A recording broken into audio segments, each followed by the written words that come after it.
Hello दोस्तों, मैं आपकी राधिका। हमारे यूट्यूब चैनल पे आप सभी का बहुत बहुत स्वागत है और सभी को मेरा वंदन अभिनंदन बारंबार प्रणाम। हर हर महादेव, जय श्री कृष्णा, राधे राधे। आज आप लोगों के लिए बहुत ही प्यारा सा एक सोहर गीत लाए हूँ। अब हमारे सारे त्योहार निकल गए, ललई छठ, रक्षाबंधन, हरतालिका तीज हो गई और सभी गीतों का आनंद आप लोगों ने भरपूर लिया। तो अब गणेश चतुर्थी की आप सभी को बहुत बहुत शुभकामनाएं और प्यारा सा एक छोटा सा सोहर लाए हैं। और हमारे हर घर में गणेश भगवान, लक्ष्मी विराजमान रहते हैं। तो पहले हम गणेश भगवान को दुर्वा चढ़ा करके और उनका वंदन करते हैं, बाकी भगवान को बाद में करते हैं क्योंकि हमारे वो पूज्य हैं, प्रथम पूज्य हैं। और सभी हमारे शादी विवाह कोई भी पूज्य कार्यक्रम होता है तो पहले हम गणेश भगवान का ही वंदन करते हैं। तो हम उनको भूल क्यों जाए, चाहे गणेश चतुर्थी हो या ना हो, तब भी हम उनका वंदन करते हैं। जय हो गजानन की।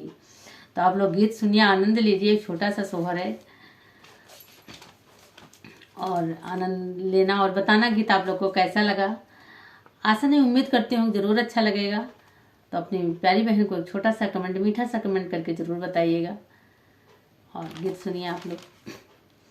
पर्वत पे बैठे शिव शंकर हो तो डामारू बजावई, हो तो डामारू बजावई हो।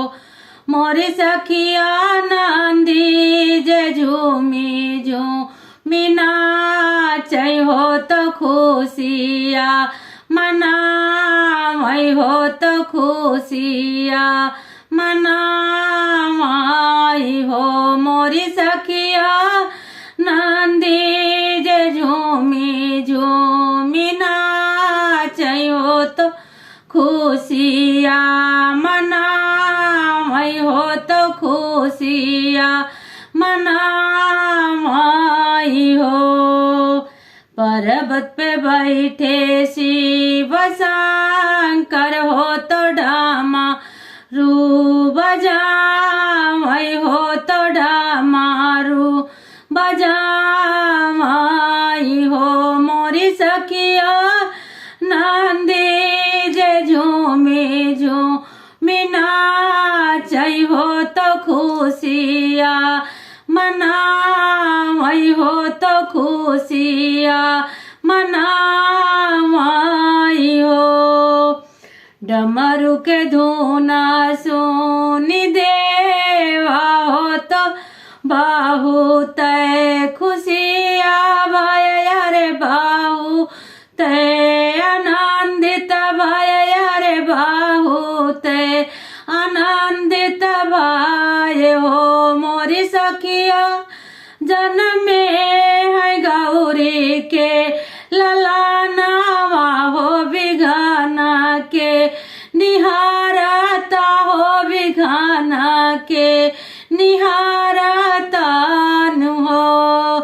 मोरी सखिया जन्मे है गौरी के ललानावा, हो बिघाना के निहारता, हो बिघाना के निहारता हो।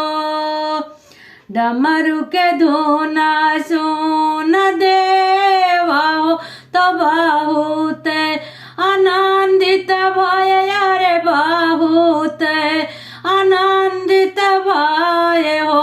मोरी सखिया जन्मे है गौरी के ललानावा, हो तो खुशिया मनावई, हो बिघाना के निहारता, हो बिघाना के निहारता हो।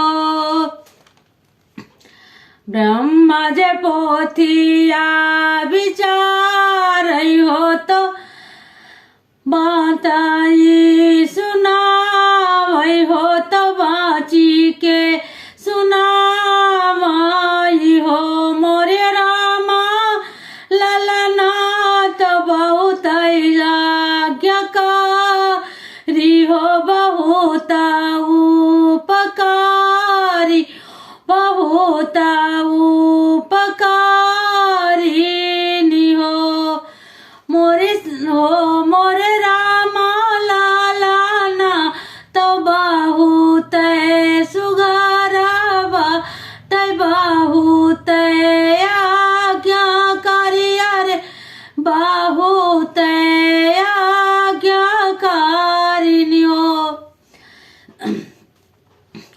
ब्रह्मा जे पोथिया विचार हो तो बाँच के सुनावई हो तो बाँची के सुनावई हो मोरे रामा ललना तो बहुत सुघारा बटे अरे बहुत आज्ञाकारी हो मोरे रामा ललना तो बहुत सुघारा बटे अरे बहुत आज्ञाकारी हो।